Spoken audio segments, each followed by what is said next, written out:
Hi, you're listening to The Island of a Lost Pilot by Rajesh Bhatia, narrated by Deepak Agnihotri. Chapter 20. Mr. Ming. Shekhar looked at his watch impatiently. 2:15 p.m. He had for the last 1 hour and a half tried very hard to find some chartered flight which could solve his problem, but all his efforts were fruitless. He briefed his story to the receptionist because of her persistent requests. She had helped him with a few numbers of some chartered flight agencies. He had all hopes on any one of these agencies, but was now completely defeated. His phone rang. It was Wang. "Yes, Mr. Wang?" asked Shekhar impatiently. "Mr. Shekhar, I have some good news for you. There is a flying school called Sapphire Flying Academy at Sekkong Airfield, an old airstrip used for flying training purposes. This is a small flight school having only 4 to 5 aircraft, run by Mr. Ming, a cunning old man, a good friend of mine. The school was not doing very well, and so Mr. Ming usually gives his planes for chartered flights.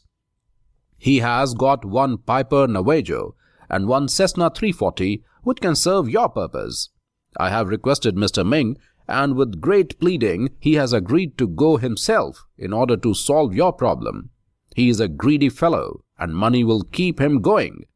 I will SMS you his number and address, and you can tie up with him. He knows the place around and will be very useful in your procurement of boat and other necessary stuff. But please keep me out of this, as I need my present job. Don't tell a soul that I have sent you to him. All the best to you." Shekhar thanked him again and immediately dialed Ming, who asked him to come at once to his place, Sapphire Flying Academy, at Sekkong Airfield. "I am checking out," Shekhar informed Huang, who was busy on his laptop. "Oh, hi Shekhar sir. Have you found some chartered plane then?" "No, I will have to go to Sekkong and meet someone there." Shekhar's voice was still vibrant with emotions. "Okay, I will see that you are charged minimum." He accompanied Shekhar up to the reception table, asked the receptionist about the breakfast bills, and said to Shekhar, "You have to pay only $80 for the breakfast and the short stay." It was indeed a very fair and reasonable amount, and Shekhar gladly paid it. A taxi was arranged, and Shekhar bade goodbye to the kind-hearted receptionist and Huang.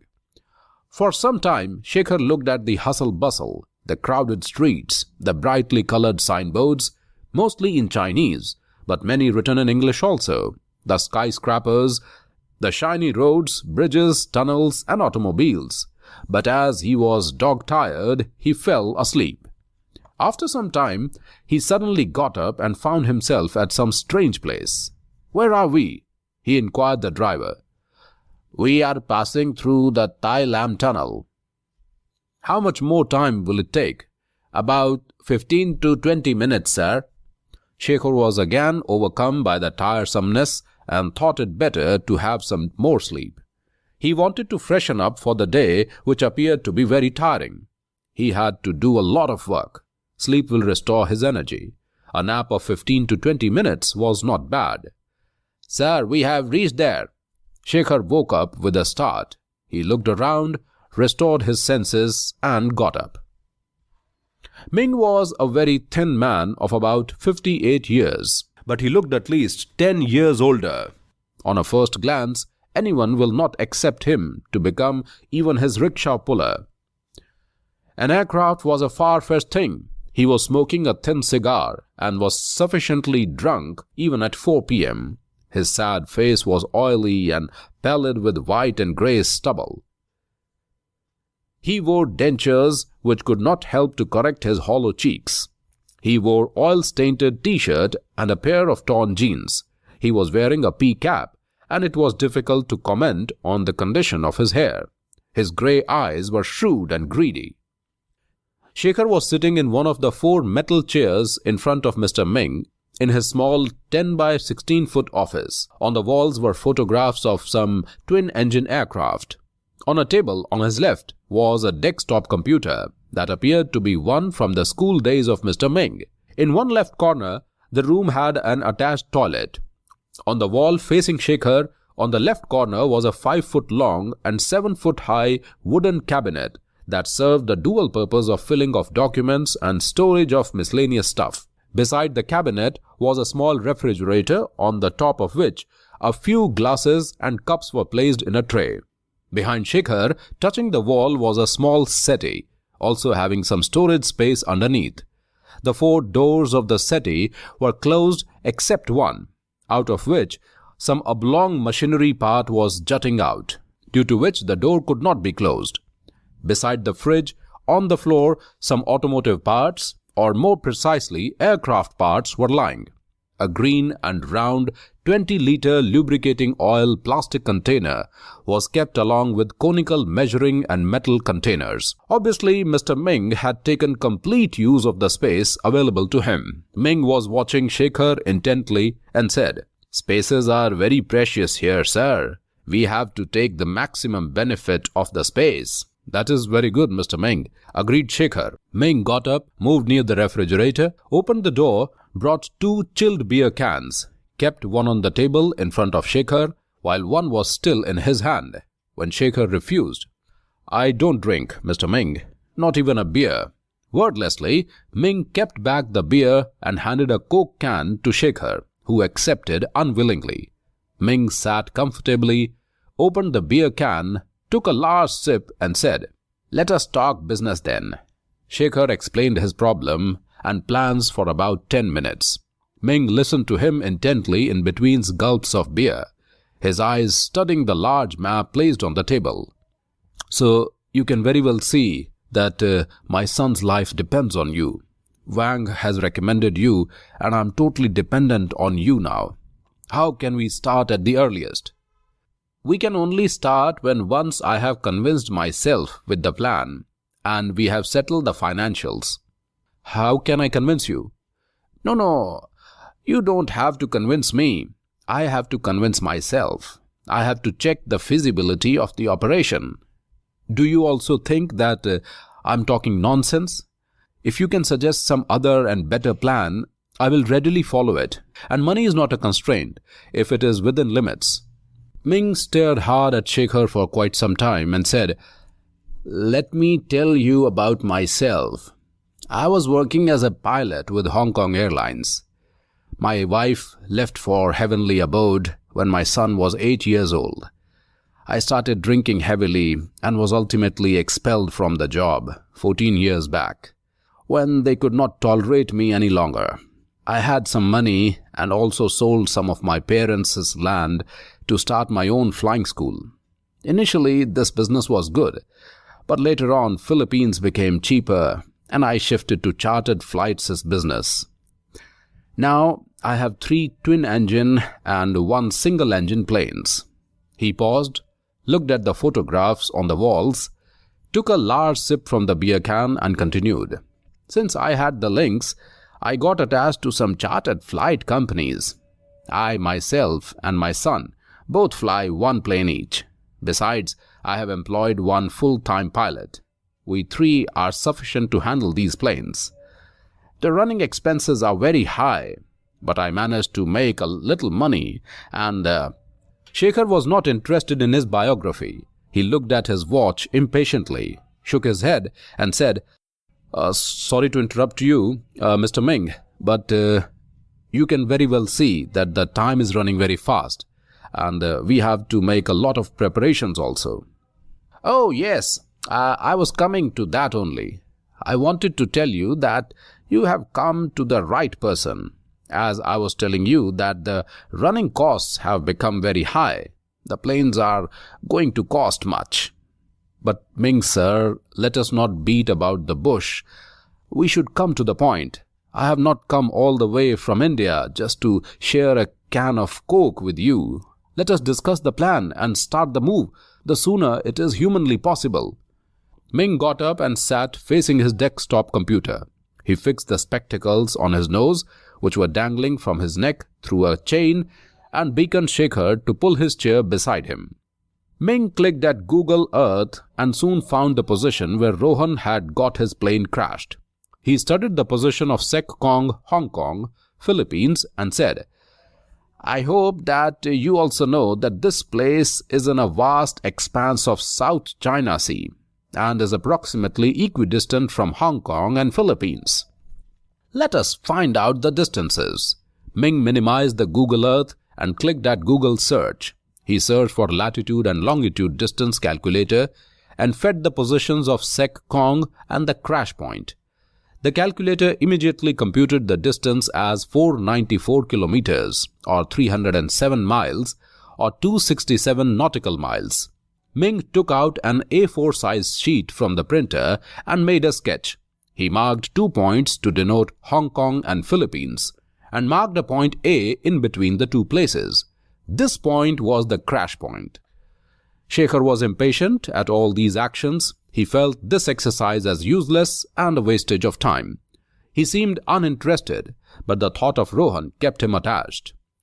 "See, Mr. Shekhar." Ming peered at Shekhar from the top of his spectacles.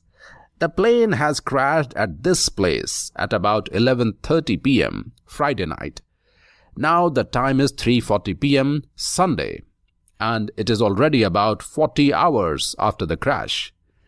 As we have to make certain arrangements, we can only start tomorrow morning, say at 6 at the earliest. We will reach at that point in about 2 to 2.5 hours' time, that is up to 8:30 a.m. It means a total of 57 hours after crash. The sea currents at South China Sea moved northwesterly with a speed of 1.5 miles per hour. Your son will not be at the crash point A. He could be at any place up to 86 miles or about 140 kilometers from that point." Shekhar was now impressed. Ming was talking sense and was seriously considering this problem. His mood changed and he listened intently to Ming. "The problem is that," Ming continued, "your son would not have moved in a straight line." Ming drew one line AD towards north and another line AB towards east and joined BD with an arc BCD showing a radius of 140 kilometers in a fan-shaped figure and shaded the inside of the fan. "Your son could be anywhere in this shaded fan-shaped portion, the sides of which are 140 kilometers each, and the angle in between can be up to 90 degrees. The area of this figure will be roughly about, well, you can calculate with the area of a circle formula, r square multiplied by pi is equal to 140 into 140 into 3.1416, taking the value of pi as 3.146. The result will be further divided by 4, assuming the fan-shaped figure to be a quarter of a circle." Ming brought the calculator on the screen and calculated 140 into 140 into 3.146 divided by 4, 15,400. It gives us a figure of 15,400 square kilometers, which is enormous, much more than the area of Hong Kong, which is only about 1,060 square kilometers. Can you imagine the size? The area which we have to scan is 15 times more than that of Hong Kong, or 10 times that of Delhi, if I'm not wrong. Shekhar was again feeling depressed. The fan-shaped figure appeared very small on the paper and on the C at the computer screen, but the calculation of the size indicated its vastness. With the passage of time, your son will keep on moving. There are certain more factors. He could have found some island, as there are many small islands and coral reefs around. He could be on a small moving vessel, as large ships don't venture there due to the shallow sea at some places. Besides, there are sharks and other large carnivores, and I doubt... My son will be all right. Yes, he should be. See, Mr. Ming, we Indians are God-fearing. Our customs and culture don't teach us to do anything wrong. I am a human being, and throughout my life, I have loved and helped needy persons. God can't reward me by taking the life of my son when I have not harmed anybody in my life." "Very true, sir. Very true. We also fear the God. But still you can very well see that my wife left when my young son needed her the most. It is all our luck, Mr. Shekhar. Anyway, we will not leave the hope. When you have come thousands of miles from India, we will also not leave any stone unturned." Ming paused, looked at Shekhar and said, "The problem lies with the distance." "What distance?" "The distance to and fro is about 1,000 kilometers. Besides, we have to scan the area of 15,400 square kilometers. The circumference of the fan-shaped figure only will be 140 plus 140 plus 2 into pi into r divided by 4 is equal to 500 kilometers. It means that if we only go at that point, have a circle of that fan-shaped figure and come back, we will have to cover a distance of 1500 kilometers. But we have also to scan the inside of the fan-shaped figure minutely. I am taking all the distances in kilometers instead of miles or nautical miles, as you will understand it better, without any confusion, being a man belonging to land, not sea or air. In order to cover the inside of the fan-shaped figure, we will move inside systematically, not haphazardly, in steps of say 5 kilometers. If we move 5 kilometers inside the boundary of the fan-shaped figure, we need 130 plus 130 plus 2 into pi into 130 divided by 4 is equal to 464 kilometers. In order to cover the to and fro distance plus the outer fan plus 5 kilometers inner fan, we will have to cover 1500 plus 464 is equal to 1964 kilometers. If we still take another 5 kilometer inner round, we will need another 120 plus 120 plus 2 into pi into 120 divided by 4, 428 kilometers. This all totals to 1964 plus 428 is equal to 2392 kilometers. Even then, an area of a quarter circle of 120 kilometer radius will be left unattended. That area is again pi into 120 divided by 4 is equal to 11,310 square kilometers. The problem is with the range of the aircraft. "What is the range of the aircraft you have?" asked Shekhar.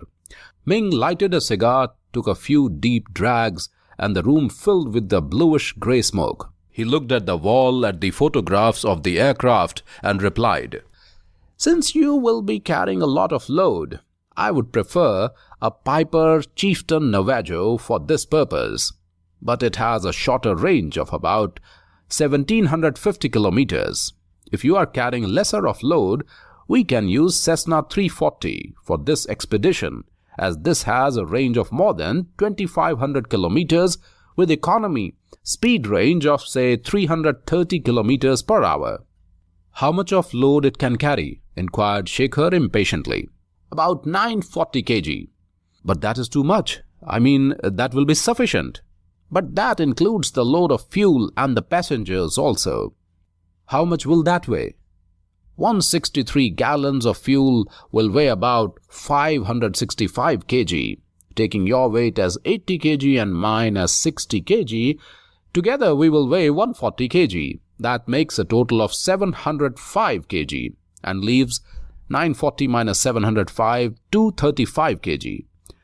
If you can manage your baggage within this 235 kg range, we can travel in this aircraft. "I can make a list of the necessary items and calculate the weight approximately." "Let us do it quickly then." Ming opened a notebook and both made a list of necessary items, wrote the estimated weight against each item, cut some items, added some items, also consulted some internet sites for some information and reached a final list. Item, approximate weight, parachutes, 7 numbers 30, inflatable lifeboat 30, outboard motor 30, air pump 3, clothes 15, canned food, bread, biscuits 50, water 50 liters 50, gas stove 5, matchbox and utensils 2, solar lanterns 1, knives, tools, hammers 10, tent 5, beddings 10. Laptop, binoculars, GPS-equipped satellite phone, 4. Life jackets, 4. Flares, 2. Ropes, 4. Medicines, 1. Weight of carrying bags, 10. Fuel for motor boat, 60. Miscellaneous items like soap, oars, etc. 3. Total 329 kg. Shekhar sighed and totaled the approximate weight to be about 329 kg. Give or take 10 kg, he said. That means you have an excess baggage of 329 minus 235. That is 94 kg. What to do about it? Let us procure the items and go for the actual weight. Then only we will have the clear picture and make a decision. There is still one more problem we have not yet considered. What's that, Mr. Ming? How can we explain the presence of all this peculiar stuff like parachutes, life raft, outboard motor, fuel, etc. on the aircraft? What is difficult in that? Anything illegal? Nothing illegal, but Ming scratched his head. Still, how will you explain all this stuff? I will say that this stuff belongs to me and I am carrying it in the plane. I will not be carrying any ammunition or drugs. Besides that, my conscience is clear and you know that. I know that and I understand. But why you are not going to the Filipino authorities? The government has a better machinery and man-force. I had thought of that and even spoken to the Indian embassy at Philippines. There is some drugs angle involved. The drug mafia has used my son to carry some drugs from Philippines. Because of the corruption in the government machinery, the rescue operation will be an eyewash and the wastage of time. And you know that we are running against time. Besides that, my son might be made a scapegoat. No, dear Ming sir, I can't trust the government authorities. I think you are right. Now you have to help me. According to you, how can I carry on this operation? Ming thought for a few minutes and replied, It is possible that we may have to go many times in order to find your son. It is like finding a needle in a haystack. If it is only for once, we can say that you were going to Philippines and returned halfway due to some engine problem. More than once, we can't explain. Now it is up to you to help me. I'm totally dependent on you. I will think of something, but it will be a lot of money involved in it. Money is not a problem if it is within limits. As if Ming had already thought about the solution and was waiting for the acceptance of money, he said, Look, Mr. Shekhar, we will have to book the trip for Philippines. That you are a trader and carrying your stuff to Philippines. I will bribe some money and get the clearance. We will go halfway up to the crash point, circle and search till the fuel allows us, and return saying that the plane had some problem. We will lock the stuff in the plane as it will be already checked. We will let it remain inside the airport boundary. We will pretend to mend the fault and again start the next day for Philippines. If your son is found, I will drop the stuff and you in the sea and return saying that I have dropped you at Philippines. If he is not found, we will go towards Philippines, get the fuel, return the next day, reach at that point, circle, search and come back. We will keep the stuff locked in the aircraft all the times. It will only be checked when we will try to move it out of the customs checkpoints. Besides, we are ready to pay whenever it becomes necessary, isn't it? Yes, of course. But tell me, are you sure of your way back procedure? I find no alternative. How will you find your way to the coast? You have never sailed on a boat alone. That certainly is a risk, agreed Shekhar. I will carry the required gadgets, GPS sat phone, solar charger, etc. My cousin is a chief engineer in Merchant Navy. I will consult him. My son has also studied navigation. I can consult the net also. I may find some moving ship. But what about your son's passport? How will you manage to take him back without his passport? And how you are going to land at any coast? His passport is with the frontline authorities. Once my son is found, I will ask the Indian Embassy to arrange for the passport and also for any help required for our return journey. And regarding landing at the coast, I will choose late evening time. And if required, I'm always ready to pay, and you know that. Then that is so settled. So how do we proceed now? Asked Shekhar. You can give me a retainer and go ahead with all your purchase. Meanwhile, I will proceed to the offices at the airport and make all the arrangements. How much will be the price of the trip? Well, only one trip will do if you are very lucky. Otherwise, we will have to make as many trips as required. If we use the Cessna 340, go at that economical mode at 325 kilometers per hour, we may get a range of more than 2,500 kilometers and cover more territory. It means we can remain airborne for a maximum of 8 hours. We charge by the hour. Ming stopped and lighted another cigar. How much you charge per hour? We usually charge $650 per hour. But in your case, we will have to bribe a few officers also. Don't beat about the bush, Mr. Ming. Please tell me the cost, said Shekhar impatiently. You know that I don't have a choice. In spite of asking for a discount, I'm bound to pay all the bribes and the extra amounts.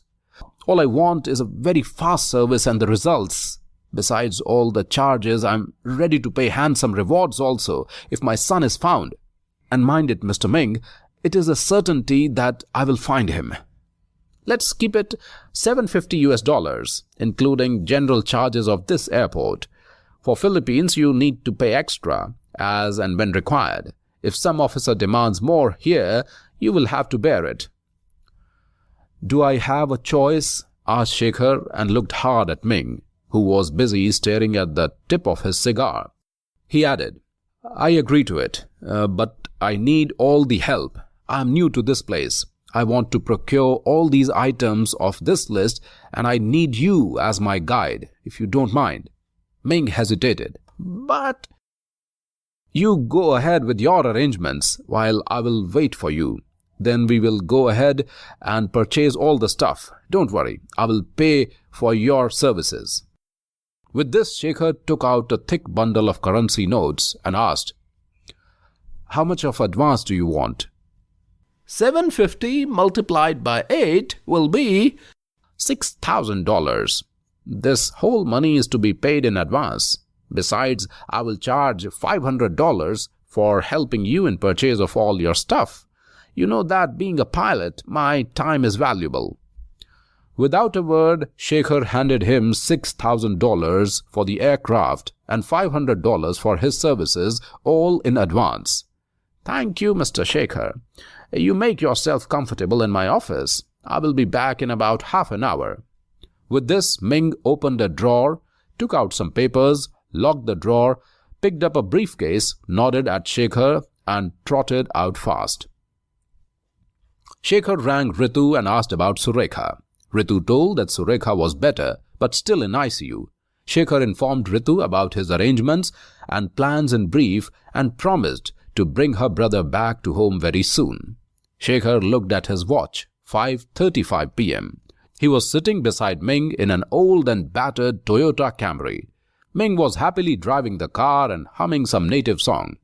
Obviously, such customers appear once in a blue moon, and he was making good money. As Ming doubted that Rohan will not be found in one attempt, the thought of further dollars was on his mind. He wanted to go on finding Rohan till Shekhar's pockets dried. Where are we going? Inquired Shekhar. We are going to Castle Peak Bay. I know some shops where you will find your items. Some shopkeepers are known to me, and I have already telephoned to them. They have your stuff and they are waiting.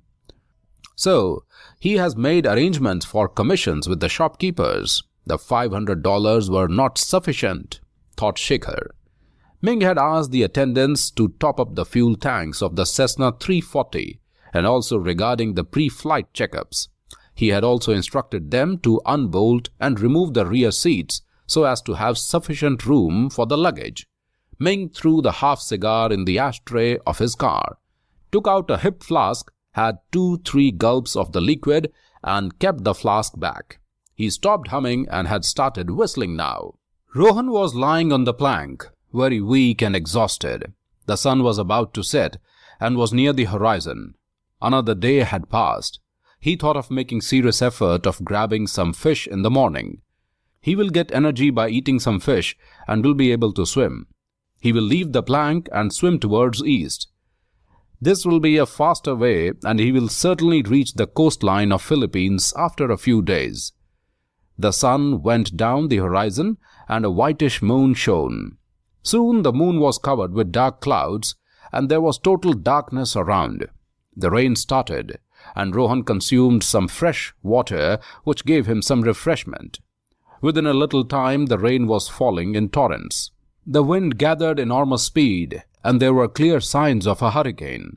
The waves were silent and calm some time back and had become violent. Besides the storm, the deafening lightning was heart-rending. Unable to move along with the plank, he left it and started swimming along with the waves. Swimming in the normal sea was difficult for him. Trying to swim in this sea was out of question. The 15-feet-high waves were throwing him up and down like a straw and breaking his bones. He had become too weak to cope up with this situation. He was a good swimmer, but only in a swimming pool. Swimming in the calm sea was a new experience. His weak condition, the inexperience, and also the impossibility to swim in this type of sea was too much. Within minutes, he gulped liters of water and was now coughing for breath and panting for life. If this condition persisted, he will be drowned for sure. He thought of the plank, but he had discarded it. Where it was? In this darkness it was impossible to be found. The lightning shone and he looked around to locate the plank. He could not see the plank, but the fearsome sight of the towering waves, which were otherwise not visible in the darkness, indicated that his end was certain to die. Some inner energy and willpower were helping him to struggle with the waves, but for how long? He had lost strength and was floating with the waves now. It could not be called as floating. It was in fact churning. The lightning shone again, and this time it was for a sufficiently long time, and he saw the outline of the plank some 150 meters away. He aimed for it, and after a struggle of some 20 minutes, he was able to grab it again. He rode on it, lying on his chest, and grabbed it hard with his both hands. He used his legs also to get firmer holding on it. Now he was in a slightly better position. Moving with the plank was also not an easy proposition. He felt that the storm had also subsided slightly. Now he will not think of leaving the plank in future. It was like a boat for him. Slowly and gradually it was able to take him somewhere. After about 25 minutes, Ming reached the Castle Peak Bay, took a left turn, moved behind some crowded streets and parked the car in a parking lot. Shekhar got out and both of them walked for about 5 minutes and moved into a narrow street. Ming knew the place very well and entered inside a shop. The colorful signboard displayed the name in Chinese, which Shekhar couldn't make out. But when they entered inside through a gallery, the photographs of parachutes, gliding equipment, and parachute accessories on the gallery walls indicated that he was at the right place. Through the gallery, they entered the shop, which was behind another shop, and thus the entrance was through the gallery. The shop was very wide and large here. A miniature model of a paratrooper was hanging with an open parachute inside a square glass box. Through a hole somewhere from inside the bottom of the box, air was blowing out with a suitable speed and amount that was helping the paratrooper to hang in the middle of the air. The owner came rushing towards Ming and greeted him warmly. Ming spoke to him in Chinese and introduced Shekhar. The commission deal was all set. After 20 minutes and paying $17,500, both came out of the shop carrying 7 parachutes. The shopkeeper had explained the operation of the parachutes to them. "One moment, please," said Mink, and placed his smaller packet containing 3 parachutes on the entrance stairs of the shop and rushed inside. Within 40 seconds, he was back.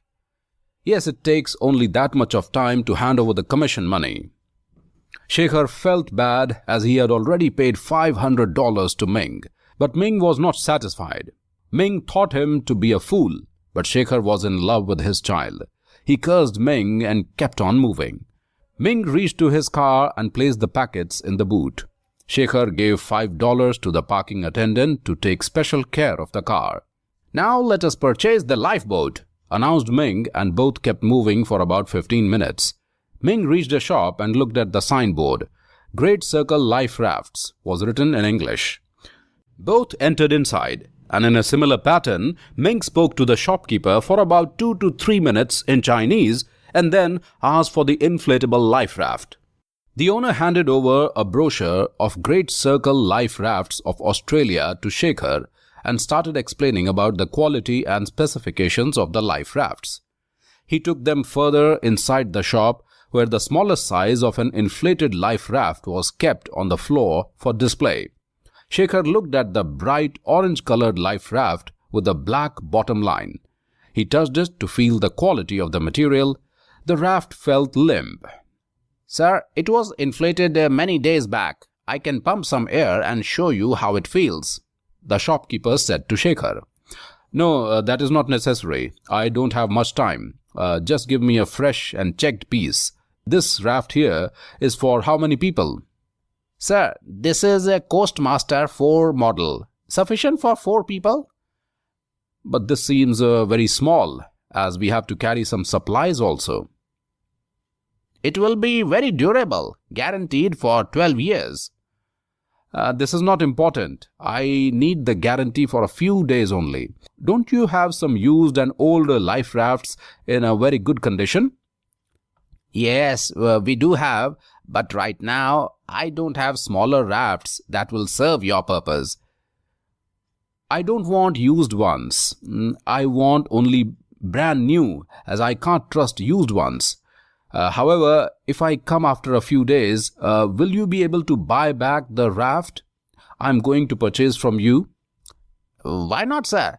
You will get a handsome price." "Okay, now show me the neck size." "It will take some time, as I will have to open a fresh piece and inflate it." "That is not necessary. Just tell me about the neck size." "The neck size we have is Coastmaster 6. Sufficient for 6 people. It is similar in color, but the shape is different. The Coastmaster 4 here you see is a quadrangular, while Coastmaster 6 is hexagonal in shape. Both come with a canopy to protect from sun and rain." The cost of Coastmaster 6 was $2,400. "I want an outboard motor also, which can be fitted on this boat," Shekhar demanded and explained him the purpose. "I would prefer a lifeboat then. For the outboard motor, you will have to go to my brother's shop, which is 10 minutes walk from here." "Then show me a suitable boat for that purpose. Also, can you arrange for some salesman from your brother's shop to come here on a bike with a catalogue of the motors? Meanwhile, you can guide us about the boat in question and some other items. It will save some time." Within 5 minutes, a salesman brought a brochure of Yamaha outboard motors. Within 10 minutes of discussion, Yamaha F6 LMHA model was selected, which was a 139cc single-cylinder manual start with cost $1,200. By 8:40 p.m., Shekhar had purchased the inflatable lifeboat, 1 Yamaha outboard motor, 1 air pump, 1 tent, 2 life jackets, ropes, some flares to indicate their presence if required in case of emergency, 2 solar lanterns, 1 gas stove filled with the 4 kg LPG gas, hand tools, beds, floats to keep the stuff floating in sea, 8 waterproof bags, 4 folding oars, etc. The shop was made the base camp, and the owner telephoned for the balance requirements of Shekhar. For some items he had sent his men also. Discussions were made over the phone, and one recently launched electro-bit satellite phone was purchased for $1,700. One used 8 years old, German named Stenner binoculars was purchased for $850. The cost of a new one of about the same model was $1,800 with a warranty of 30 years. The old one they purchased still had 22 years warranty left over it. The shopkeeper sent 4 men who carried the purchased items up to the parked car. Shekhar paid them $20 to divide and take an equal share. The car was full up to the front seat. "We will have to take a taxi also to keep some of this stuff," informed Ming. Shekhar, who was scrutinizing the list, nodded in consent. Ming came to Shekhar's side to look at the list and said, "Only food items are mainly left. There is a shop near the airfield. We will purchase the stuff on our way back." By the way, where will you spend the night?" "I have not thought about it. The place should be near the airfield. Do you have some place in mind?" "I can give you one suggestion if you like it." "Yes?" "I have got accommodation for a few paying guests at my place. You can stay there and keep all your things. In morning we will leave early and load the aircraft with all this stuff." "You might need some more money for that," Shekhar asked with a slight sarcasm in his voice, which Ming failed to register, and replied, "A very nominal amount of, say, $200 per day for food and stay." Shekhar stared him hard, who in turn blinked and turned his face away. Shekhar smiled at it and said, "Done."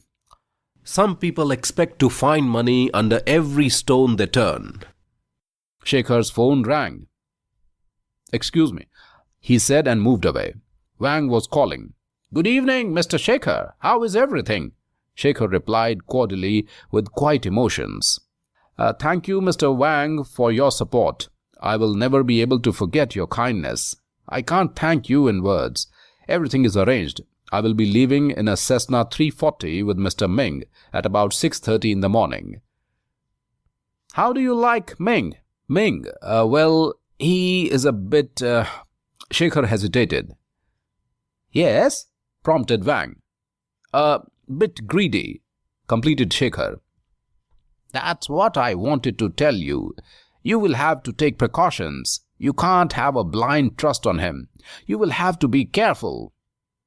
"You are telling me now?" "I have inquired and somebody told me."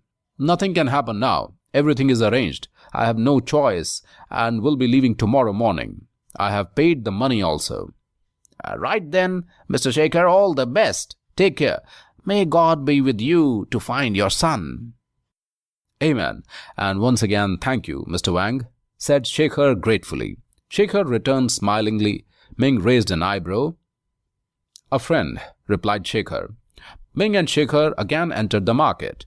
Now Shekhar purchased clothes for Rohan, some towels, matchboxes, lighters, some utensils, and some necessary general medicine. It was 10:15 when they reached Spar, a general store, which remained open till 11 p.m. Shekhar had transferred some stuff from the car in a taxi and followed Ming's car. Shekhar quickly purchased 50 kg of canned food, biscuits, 25 bottles of 2-liter mineral water, and some miscellaneous items. It was already 11 p.m. when they reached Ming's home at Sek Kong village. On the way, they had stopped at a filling station and filled 3 20-liter cans with petrol for the outboard motor. Needless to say that the car's fuel tank was also topped up to the brim, paid by Shekhar. Ming had telephoned his servant to cook the dinner, which was ready on the dining table. "Let us eat something, and then we will pack the stuff into the bags before sleeping," Ming said. Within 15 minutes, they finished the food and reached Shekhar's room to pack the stuff. Ming switched on the air conditioner, and the place was immediately cool. The servant brought coffee and remained there to help them. Ming brought a permanent black marker and marked the blue bags from numbers 1 to 6 in large letters. After 40 minutes, the bags were packed after weighing on a digital personal weighing scale, after weighing all the items, so as to maintain about 50 kg maximum in every bag. Initially, they had weighed all the items and the weight was 331 kg. After careful analysis, they reduced some items from the list to lighten some weight. They reduced 5 kg from food, 5 kg from water, 15 kg from clothes, 20 kg from motorboat fuel, and 1 kg from miscellaneous items.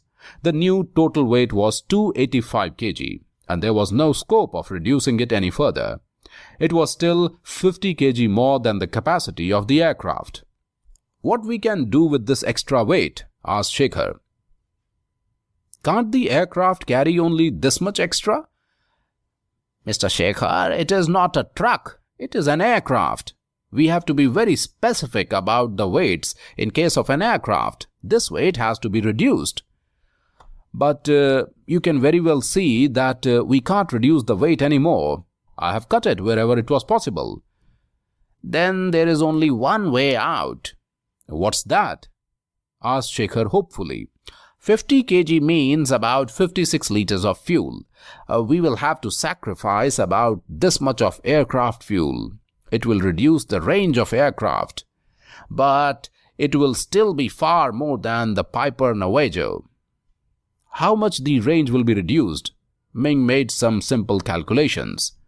Range in 163 gallons or 163 into 3.85, 627 liters, approximately 2600 kilometers.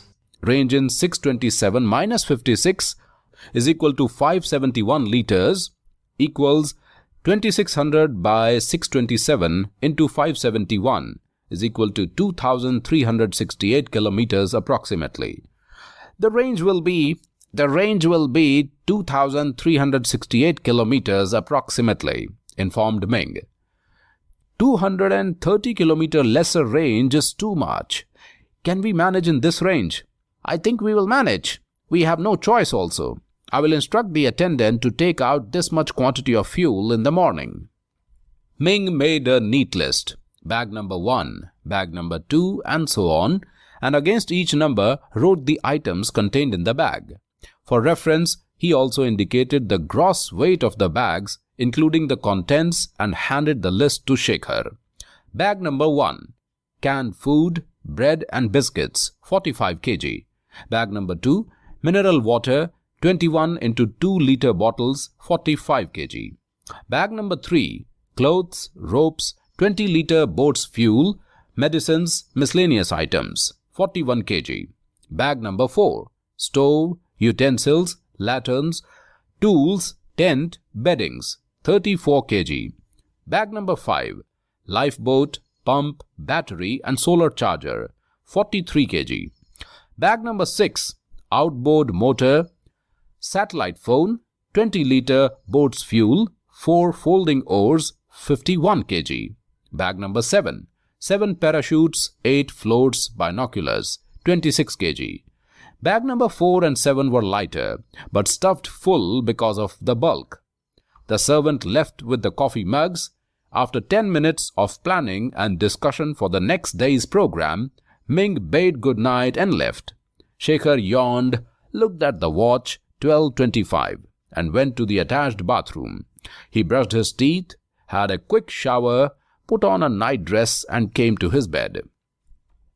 The shower refreshed him, and it was his habit to have a bath before he retired to bed. He was tired but could not sleep for some time. The whole day's events moved in his brain like movie clips. He had done a lot of work today, and the day was very tiring. Eventually, his eyelids became heavy and he went to sleep. Hundreds of miles away, Rohan, alone in the sea, had fainted on the plank and was on voyage to an unknown destination. The storm had subsided, and he had not left hold of the plank. He was on his back again, and will never be able to know that how he reached in this position again. Gradually, he fell into sleep and fainted in his sleep. In fact, he had fainted due to hunger and exhaustion. If somehow he fell from the plank into the sea, he will go straight to the bottom.